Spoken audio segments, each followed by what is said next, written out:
Great to be back with you once again for this special edition of Locked On Texas Tech. He's the only Chris Level. I'm Casey Cowan, and today it's about you, stars within the Locked On Texas Tech galaxy. You know, the old cousins within that family of ours. We love to hear from you, YouTube comments or otherwise. And today's episode, Chris reaches into those YouTube comments for questions, comments, clarifications, or accusations, non-paternal only. There are very few rules, but that's one very important one. Chris, we're going to cover a gamut here as we kind of touch on some various angles to what's been going down on campus with the Red Raiders. We'll have a hoops question we'll get to, but also football still on the minds of Red Raider fans. And wanted to begin there with something that, you know, you've touched on throughout the year, and it's such a peculiar situation that we may be able to kind of use a primer anyway to just kind of reset the stage, because I don't know how many people are all that familiar necessarily with the story of Cosi Eldridge, a guy who really came on and had a great year for Texas Tech at the linebacker position. And I swear one of the conversations that you and I had included like eligibility records with St. Mary's Holy Cross of the Midwest. I know I got something wrong. Where would we even begin with Cosi Eldridge? Because here's the question at large from our guy at Raiderade. Some have said Cosi is seeking a medical red shirt. Can you explain the situation? Where do we begin? Yeah, so I think I think Holy Cross was Henry Teeter. Okay, yeah, my bad. No, you're good. You're good. And I will say, but it's funny you said that. By the way, I'm pleased to be joined by West Texas's favorite cowboy today. Let's I mean go. that is big time right there, my man. Across the West. That's right. Shout out. So. You know, Henry Teeter, I believe, is gonna. I think is gonna come back. I think he's got an extra year. I think that's in a good spot. But you're asking about Cosi Eldridge. You know, Cosi started out his high school career. He was in Denton, and then he went to Kilgore College. And I think Texas Tech got him after a year there, and I think that he only played in 4 games. Okay. As the story goes, and I think that they are trying to have to prove that. I don't look, and so I'm clear. I'm not. I think Cosi would love to come back one more year. I don't know that for sure. I think they've had people working on it, looking into it. I think it's a bit tricky trying to prove it. I mean, do you get into game film and try to point out numbers and just say, hey, look, you know, I mean, I don't know the dynamic there. But I think that if he only played in 4 games, he would be eligible to have another year if he wanted to pursue it. I do think that whenever he is done, okay, whether it's right now or after next year, I do think he wants to get into coaching and be around this. I don't know if it's at Texas Tech or elsewhere, but this is a really smart young man that I think knows what he wants to do, and he's a very intelligent football player, and he was very durable. And this is somebody who he was a safety at some points for you, and then he's transitioned to linebacker, and he was kind of one of the more underrated guys on your entire football team, and finished the regular season, I think, with 82 tackles and had a really good bowl game and all that. But to answer the question, I think that's still up in the air. I think that it depends on who you talk to. It seems like a bit of a long shot and all those things, but they haven't ruled it out. And again, I don't know what Cosi prefers either. I think that would be something that he would have to say, absolutely, like exhaust all options. I want to play one more year, or, hey, man, I've been at this a long time. I'm kind of ready for the next phase in my life. I don't know, but like I said, he's a very intelligent kid, and he will be a really good coach for somebody at some point. So I hope I've answered your question there, because we don't know we don't know what they're going to find. And that's, again, it's just a bit tricky trying to determine eligibility at the junior college level. But I don't know. I don't know if they provide film or how many people are looking into. I don't know what you do to try to prove that. I've had buddies coaching the junior college ranks, and I just have to laugh because What's eligibility records to a junior college? Sure, he's fine. What do you want us to write down for you and fax out to Lubbock? Happy to do this before I go have the morning pinch or whatever. I mean, I don't think it should be that big of a deal, but yes, long shot, long odds, things like that. We'll have to go with this as far as the way we describe it. Chris, what a bonus it would be if you did get Eldridge back in 2023, if he wanted that to be the case, because I would like to state for the record, Locked On Texas Tech properly rated Cosi Eldridge because we were high on him all year long. We were appreciating what I viewed to be an ascension as really a guy that was always there in lockstep with Krishan Merriweather as far as old Mr. Reliable week to week. So I would be really excited to see where he could go from here if he had more time left. Yeah, you know, and that was, if you go back to August, that was one of the biggest questions that I had about really one of the biggest questions on the entire team was the offensive line and was it linebacker? And at linebacker, it was specifically because you were replacing a couple of guys that were just absolutely phenomenal, Enrico Jeffers and Colin Schooler last year. Yeah. I mean, this was quite the tandem, playmaking, all the stuff that came with it. And you're right, Krishan Merriweather and Cosi Eldridge was, I mean, dare I say, even better. And that is heavy, heavy praise because I have the utmost respect for what Rico and Colin were able to accomplish the year before. And I think, though, that you are either as good, if not better, with Krishan and Cosi. So you're right. If you were able to get good news there somehow, some way, that this is what he wanted and they can get that clarified or whatever, I mean, look out, because that is one more monster piece for the defense. Because I think right now you're thinking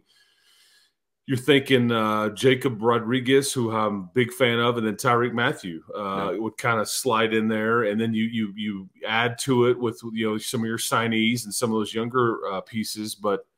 Because Jacob Rodriguez and Tyree Matthew played quite a bit, specifically Jacob Rodriguez, and I just think he's really good at football. It's a former college quarterback. Crazy to think about, but yeah, I don't know. I would guess you'll know something on Kosi's situation here fairly soon, just because if he is back, he's got to be allowed to go to class and prepare in the spring, So, but I guess there's no rule that says you have to, hey, we're going to make the decision one way or the other. But at some point, I bet Cosi would like to either know or, salute and say, hey, man, I'm going to kind of go do my thing with whatever that is. Yeah, this may all be for naught, but for a player like that, the possibility is worth discussing. So appreciate the comment and the question there on YouTube. And you're talking about who these guys this year were following up, just brought to mind who the crew from the last couple of years has been following up, and want to give a shout out to him, Jordan Brooks, who unfortunately had some really bad injury news. But think about this run of linebackers we've had in some fairly recent history, which he was a very, very prominent part of going back to the previous decade, Chris. But feel bad for him, but man, he's gone on to have some really impactful years in the National Football League since he left Lubbock.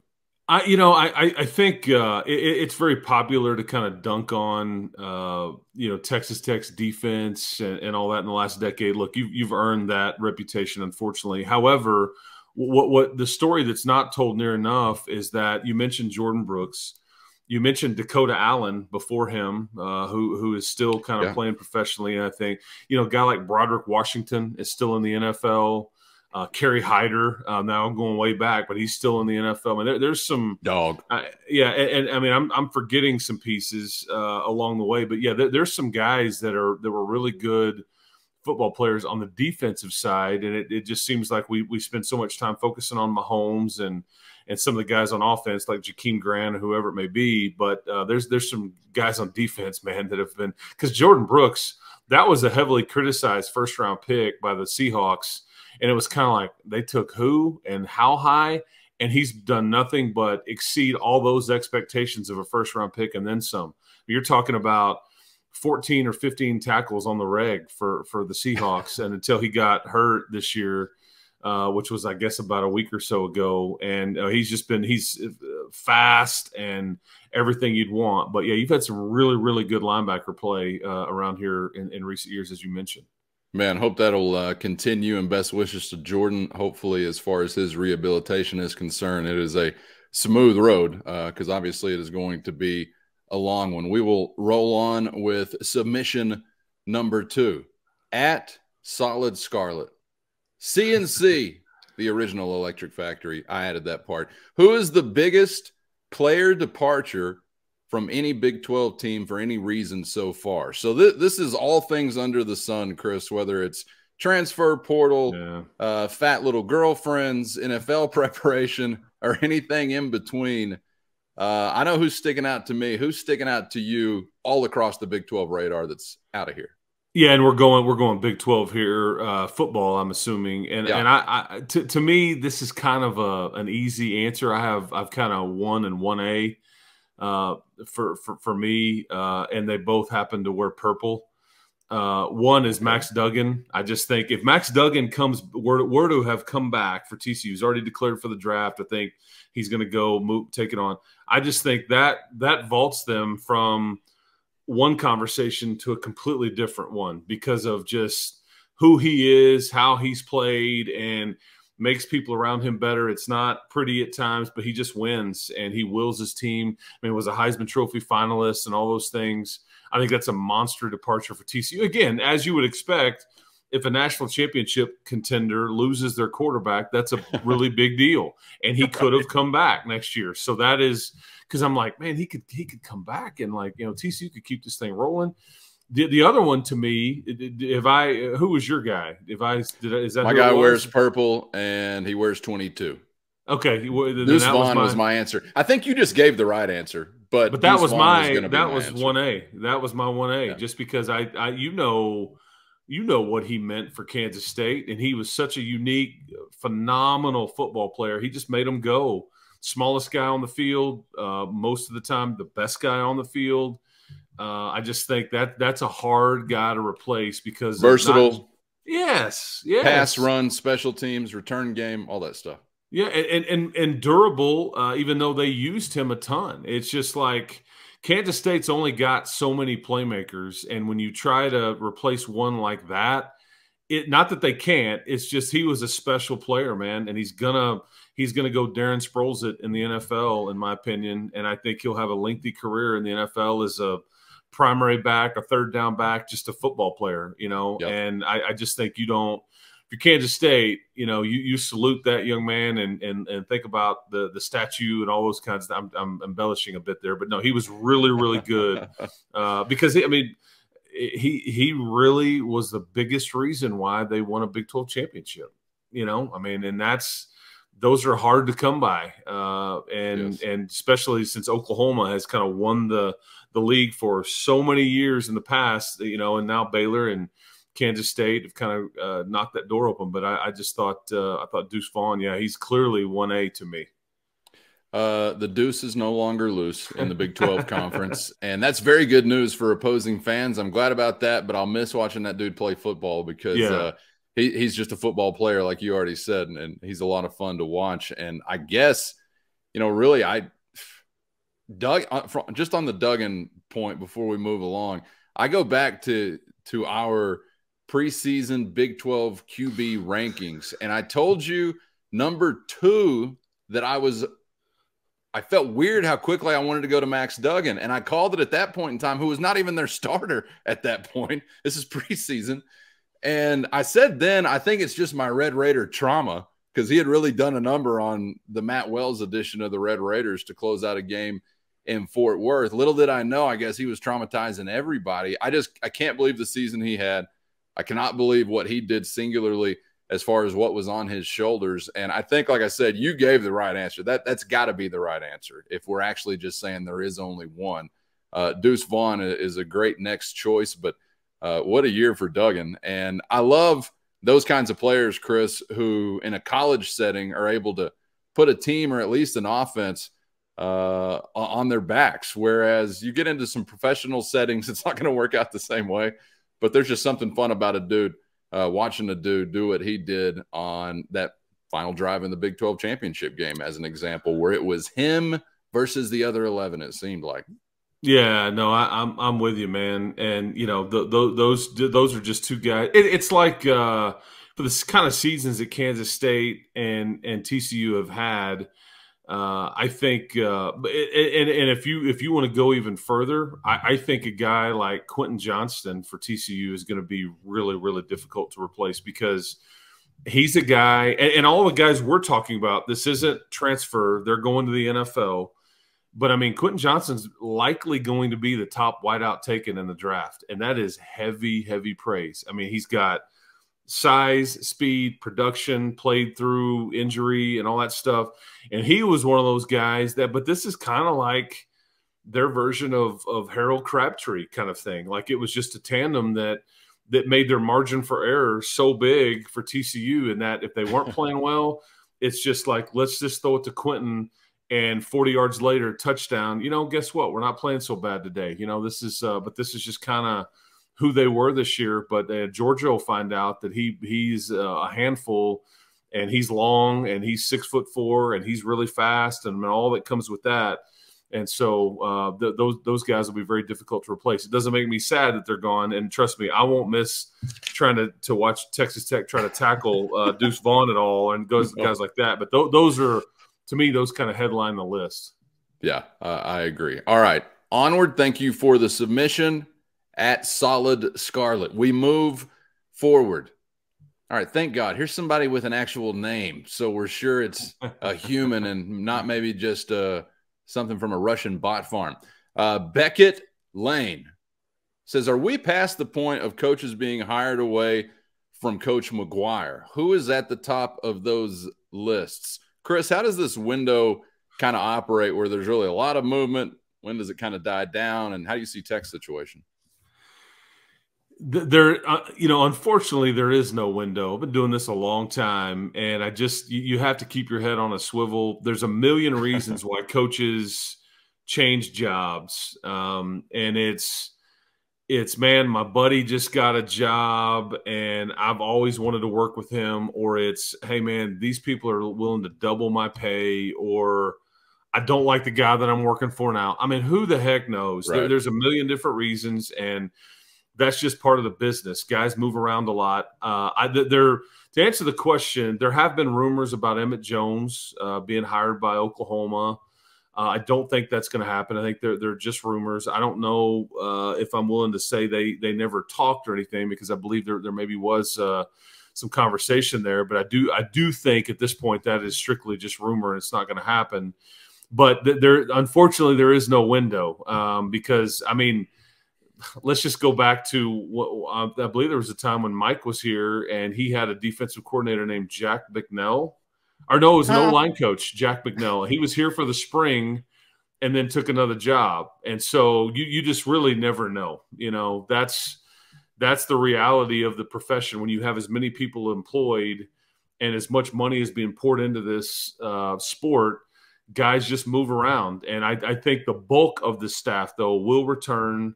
I don't think at this point, as we're sitting here talking, that you have any risk of losing a coordinator or anything like that, because that's what wins, man, is stability, continuity, and kids getting comfortable in schemes and all those things. That's why TCU is such an anomaly in that they've doing all this in year one with new schemes with Gillespie and Garrett Riley there for Sonny Dykes. But most of the time, if you're in the system for a year or three, you really start to get good at it and you plug and play. And I just think that's just how, more often not, that's how you win. But I don't, there's no window that is closed. Now, all the hires have been made at a lot of places, and so staffs are being put together. So I would say this, that the initial movement has occurred, nothing has happened. And so, I think you've dodged it so far, but I wouldn't rule anything out at this point. That's just how the business works, unfortunately. Thank you for the submission, Mr. Lane. Next. Oh, we got another one here from Beckett Lane. Look at that. Beckett doubling up, man. These are good questions. He's asking good questions. How did Tech end up with such a strange non-conference schedule? And is this a sign of things to come under Adams? How much control does he have over it? Beckett asks about Texas Tech basketball's scheduling. Yeah, so this takes a second to try to explain. So this particular year, yeah, you for the most part you've got control. Now, what factors into that? Everybody wants to go to Maui. They only invite so many teams, and so those MTEs, multi-team events, is what they're called.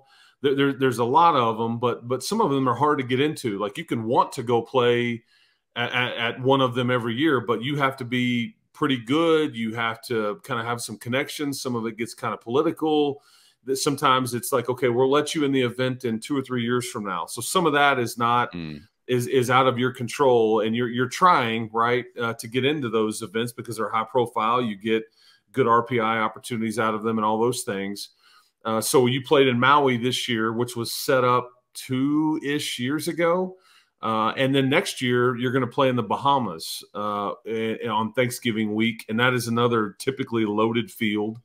And I think Tennessee, Kansas, I'm trying to remember. It's typically the same thing. You're going to get 3 games in over a multi-day stretch. It may even be on Thanksgiving Day, actually, that they would play next year. But so that is on tap for next year. The other non-conference games, typically you've been playing the Big 12 SEC Challenge. This is going to be the last year that is in place. I think next year that is no longer on your schedule anymore. The SEC, I believe, is going to do something with the ACC. And I think there's been discussion about the Big 12 and the Big 10 trying to put something together. Now, how does this look? Is this a one-day deal like the Big 12 and the SEC, which I thought was kind of fun? Is that it's all on one day, you play it, and it kind of takes over ESPN. I don't know when that will be put in place, if it will be put in place, and how quickly or how they'll do it. But news just came out that, the Red Raiders are likely to play St. John's at Madison Square Garden next year. St. John's will make the return trip, I think, the following year to Lubbock. And that does not count. I was curious about this, but it does not count toward, because I'm like, well, is that going to be your Big East game? But the Red Raiders will still play at a Big East team next year. Because you hosted Georgetown this year, and it's supposed to rotate every other year. You're home or away, and so that's kind of what your non-conference schedule looks like next year. And so those are your premium games, if you will. Then you're going to get a lot of home games against lower level type teams around the holidays, and just to kind of. But yeah, they have control on that. It's a guessing game. Money factors into it, Casey. Like, how much, if we're willing to pay $200,000 for a team to come in, some programs may say we'll pay them $500,000 to come in. Whatever. I mean, there's budget that comes into play there on luring teams into your place. Everybody would love to play these really fun home and homes. Some schools will go for it, some schools won't. So it's just kind of tricky. And also, the main thing is, what kind of team do I have? Like, do I have a really young team that I need to get some confidence and we don't need to test them? Or do I have a really old team that I want to throw everything at them and try to put them in as much, a tough of a schedule as we can possibly find, kind of thing, so I can really challenge them? So there's a long answer there, but that's it's all over the map there. But yeah, Mark, they have some control, not total. Budget comes into play, what kind of team you have, and then you've got to match up dates with who you're wanting to play and see if it works with your home schedule or whatever it may be. Does he really want to load up challenges? How do you kind of gauge what he would, like, just in an ideal situation, prefer his non-con to look like? Well, and I think there's a happy medium there. I think because this year, you think about it, everybody has complained about the non-conference schedule, but if you look at it at face value, games against Louisville, Creighton, Ohio State, LSU, and Georgetown, that's 5 of your non-conference games. On paper, before the season started, we would have said Georgetown's not very good, but in most years, they were just in the NCAA tournament like 2 or 3 years ago. So, in most years, that's a pretty stout non-conference schedule. Creighton was top 10 at the time when you played them, and then the wheels have come off. But so I think that's about the right number of games that you want to really challenge your team on. So like next year, it'll be St. John's, it'll be some other Big East team at their place, and then it'll be whatever 3 games you get in the Bahamas. So that would kind of be your 5 games, and then you kind of put some stuff around it. Because anytime you're in the Big 12, you just have to be careful about challenging yourself a bit too much. You could do a bit more of it, and you could try to go play some other Power 5 teams, or kind of try to get something done, or neutral site, or whatever it may be. But you also have to make sure there's enough wins on your schedule too, because the Big 12 is going to be brutal. And here's what we don't know, Cowan. Here's the one thing that we have no idea on for next year. If you have 14 teams in your league next year, this is the last year of this round robin schedule. I don't know what the basketball schedule looks like next year. You're not playing everybody, and maybe you are, but you're certainly not playing everybody in a round robin scenario. You're not going to play everybody twice, I should say. Yeah. So how is it decided who you do play versus who you don't? Are they going to do pods? Are they going to do divisions? Are they going to – I don't know, because inevitably, like we talked about with the football thing, somebody is going to feel like they got hosed on the deal. So, and I've got a question for questions from the audience episode. Who is this Robin that came up with this format, and why was he round? Was it a glandular issue or just a sadness inside him? So maybe if a listener wants to kick back and answer to us, we'll ask you some questions. You can kick them back our way. All right, Beckett Lane's getting credit for 2 questions. I know that definitely wasn't his question. So if you asked that question out there and you know it was you, let me know.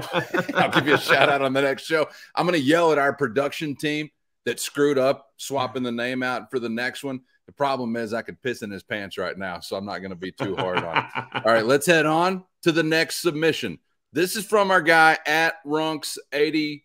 This is a man, I believe, that goes by the name Runkles. I've met him at United Supermarkets Arena before, if I'm not wrong. Switching gears back to the gridiron, he says, I'd love to hear the story of Tyree Wilson and how he got to Tech. Did he really come here as a walk-on? Chris? Yeah, so this is one of the most, people will forget about this in time. And it wasn't just widely reported at the time, because I just think nobody really wanted to make a big deal about it for various reasons. But I think that this was in July or August of the year before Tyree got here, or the year that Tyree got here. And I guess would that have been Tyree's initial year here? I guess it would have been. And so that was Matt Wells' second to last year. I guess he was here 3 years. I guess it would have been prior to his second season. I think that's right. And Schooler was the same way. So I want to make sure that this isn't lost as well, because these were about 3 to 4 weeks apart. You had already, the rule is, I think that they're talking about changing this rule because of the portal and all those things. But the rule is, you're allowed 25 initial scholarships every year, okay? So you can have 25 brand new guys that count toward your initial limit that initially go on scholarship, and that date is, I believe, August the 1st, okay? So once you give out those 25 scholarships are accounted for, you really can't take anybody else unless that you figure out a way around it and say, hey, we'll gray shirt you. We'll put you on scholarship at a later date. Or in this case now, hey, man, there's probably an NIL deal up here. You can use that money to basically put yourself on scholarship, whatever. There's some gray area there. But at the time, NIL wasn't really in existence then. And you'd already kind of, I think, given up all of your allotted scholarships. And so, after a lot of conversations with his family, they got Tyree to walk on for a semester, and he would get put on scholarship after the season was over.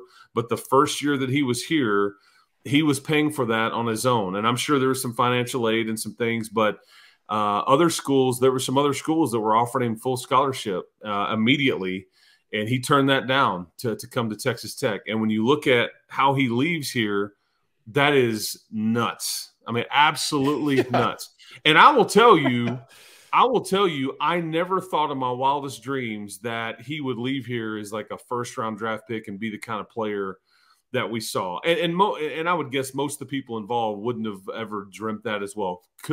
Possibility, sure, but not in reality. You don't envision a scenario that way. But Colin Schooler was the same. Colin Schooler, they'd already kind of they tried to get his brother. If you remember, his brother played some receiver for University of Texas, and so they both leave University of Arizona, at the time. I think Kevin Sumlin was fired. And so they start looking around, and I think you try to get them both. I do think, though, that you tried to take Colin Schooler's brother to play some safety, which he had done at Arizona. Texas, however, wanted him at wide receiver, but Texas also had a scholarship for him, and Texas Tech did not. So he ended up going to Texas. But, yeah, you got Colin Schooler to foot the bill, I guess, initially as well. And those are – it's just wild to think about how good those players were. Anyway, but yeah, that's the story on Tyree Wilson as I knew it. Pretty good investment on both sides for Texas Tech and for Tyree Wilson, who's leaving here set to make many millions, I would imagine, if he's got some good luck from a health standpoint. But yeah, you're right. Who would have thought? And Cowan, he's going to go along the line with all those defensive guys we just talked about a while ago, and hopefully that becomes a bit of a trend in that we start really following, and you can point to a guy like that and say, because I mean, and we touched on this on a podcast, I don't know, a month or 6 weeks ago, but if you're Tim DeRuyter and you're out recruiting edge rushers and you say the 5th pick for the New York Giants this past year was Kayvon Thibodeau, and he played for me at Oregon. We showcased his abilities. He's phenomenal. He's a quick twitch guy for the Giants. He's doing stellar. And now next year I have Tyree Wilson. Look what he did. He's an All-American, all these different things. And so, yeah, if you're Tim DeRuyter, you got that. That's quite the recruiting pitch, because you can point to 2 specific examples on what you turn those guys into. Thank you, Runks88, for the submission, and thanks for a little Tyree Wilson backstory. We are wrapping it up with one more. I practice this name at Mr. Prodigistry. Tell me if I'm right or wrong. Tell me if I'm right or wrong. It took me a few repetitions. He asked this question on the heels of a week where this jackwagon came back to town. Did we ever get a straight answer why McCullough left Texas Tech? I understand Shannon probably wanted to be closer to home, but why Kevin? And I added the enunciation there at the end. Chris, can I set it up to you this way? My elementary understanding is that financial incentive played a very, very large part in both of these guys landing where they did. Am I wrong just in general to go to the American dollar first, number one on the list? What do you make of that part of it? Yeah, and I don't know. I know there's NIL involved with Kevin and TJ for sure. I don't know any specifics. Typically, it's a lot of hearsay and all those things. I know that was involved. It would have been involved here because it was involved here with both players. Yeah, and I'm not trying to describe it like as anything untoward or illegal or any of that. this is the nature now. There's monetary incentives here. Yeah. With Kevin, there was, in some of this, I can't state for like fact because obviously I'm not necessarily there. But you heard that from people that I trust that hey, look, he wants to do this when he's here. He kind of wants to have a bigger part of the offense. He wants to get this many shots again. Just as they talking through a role on the team. I think there were a lot of people involved with Kevin on his side of things while he was here, and it's just a scenario to where are you better off with him here if he's got his mind right and you've got your mind right in coaching him? Probably, but I don't know if they were ever going to get on the same page just based on various things, and it was. It's almost like I want to say they kind of fell out of love with each other, but I can't say that's for sure. But it's almost just kind of like, man, this may be best if we just kind of part ways, and so, but yeah, and I think Kevin, he, first of all, as a Red Raider, his Texas Tech teams were 0-7 versus Kansas whenever he played. The one time that I think you won was last year. He did not play. And so there was some, if you can't beat them, join them kind of thing. But he almost picked Kansas over Gonzaga. I mean, picked Gonzaga over Kansas, excuse me. But he ends up, and that's the part that I think was, look, TJ Shannon's lighting it up at Illinois. He's a really good player. Kevin McCullough is a really good player. it sucks if you're Tech. This is the way it goes, though. It just sucks that you kind of have to see him multiple times in a season, and it just kind of stings and all that. But hey, these are the rules, and this is what guys are allowed to do. And earlier this week, he obviously came in, and that part of his career is over with. But he'll never play in the arena. And here's the part about this stuff that is I've found interesting, and I think you and I have touched on this some before.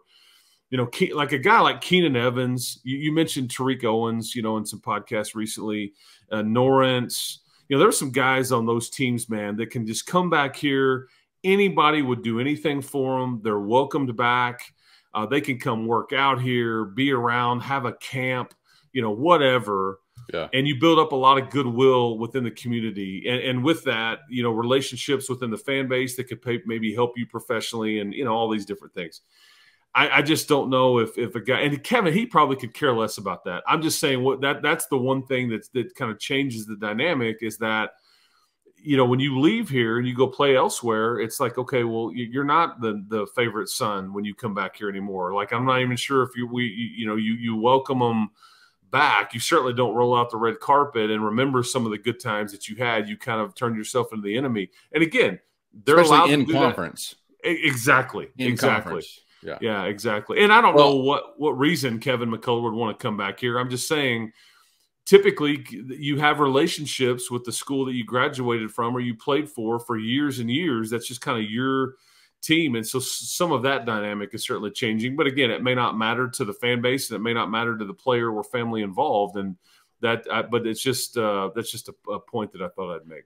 Was set to be possibly a Red Raider legacy legend, and now will not be remembered by any Kansas basketball fan ever, I'm sure. Wants more shots, more control, so you join a roster of All-Americans. That makes a lot of sense. Bet he's getting a lot of sound advice. It was a blue blood, and it was cash offered, as I said on a show earlier this week, and I'm not mad at responding to either of those factors if I was in those kind of shoes. But yeah, you're right. There's some connection you lose definitely when you're especially in conference, but leaving the program and then putting on another uniform. I mean, I've even seen a couple of times this season where like TJ Shannon will be on Twitter and he'll be cheering for Daniel Baccio in a tweet. And I'm thinking, that's my Baccio. You don't cheer for Baccio. Even though I've never had a relationship with Daniel Baccio, and Terrence Shannon obviously has. But as fans, we're insane people, so I don't have to justify any of my reactions, but it definitely does change things. More power to him, and if you find the path that gets you somewhere I guess maybe you wouldn't get in your present situation, then that's an upgrade, and we've all got the opportunity to do that with our own professional lives, right? And that's essentially what these are, business decisions. Yeah, and do you realize how much better you'd be if TJ Shannon was on your team right now? Yes, I do, and it seems like a good time to wrap up the show. Yeah, he would have been and again, there's a lot that comes with that and all that stuff. But TJ's a really good kid. At the end of the day, I do think he has a lot of people in his ear, and I do think originally from Chicago, being closer to home certainly factored in there for sure. But I don't think he's got any ill will here at all. I think he roots for the guys that he played with and things like that. And I think, but yeah, we'll wrap up there. But just this is the sport these days, man. It's wild. Those are our guys. You got your own guys to root for. No more tweets. That's the new rule. All right. Thanks for joining us all week long or whenever you're dialing this sucker up. Thanks for being out there. Checking out the show on YouTube or anywhere you get podcasts. Subscribe on YouTube so you never miss an episode. We'll catch you on the other side of the weekend. Hope it's a great one for you. We'll have some Tech hoops to recap as Oklahoma comes to town Saturday night and Texas Tech tries to get a win in the Big 12. Word to Sergeant Bilko, we're going for one, Chris, and I hope that's what we're talking about on the other side, man. Thanks for the time this week. Absolutely, man. Enjoyed the mailbag though. Keep the questions coming. These are fun to do. You get to tell different stories or questions that you just don't. I wouldn't know that people wanted to know the background on stuff or whatever. But yeah, keep the questions coming, man. These were fun. Absolutely. You got to get in there on YouTube. Yep. We don't care about your comments or questions anywhere else. And I'm just being honest with you because the YouTube algorithm wants you to talk to it. And then the algorithm pets us on our heads and keeps our families from being kidnapped. So please, you got to go to YouTube if you want to be on the comments from the YouTube section show. We will roll another one out coming up very soon. As for this one, it's over. He's Chris Level. I'm Casey Cowan. Thanks for making Locked On Texas Tech your first listen. And for your second listen, we hope you make Locked On Sports Today a part of your day every day. It's right here on the Locked On Podcast Network and available on the Odyssey app, YouTube, or anywhere you get podcasts. Until next time, this has been Locked On Texas Tech.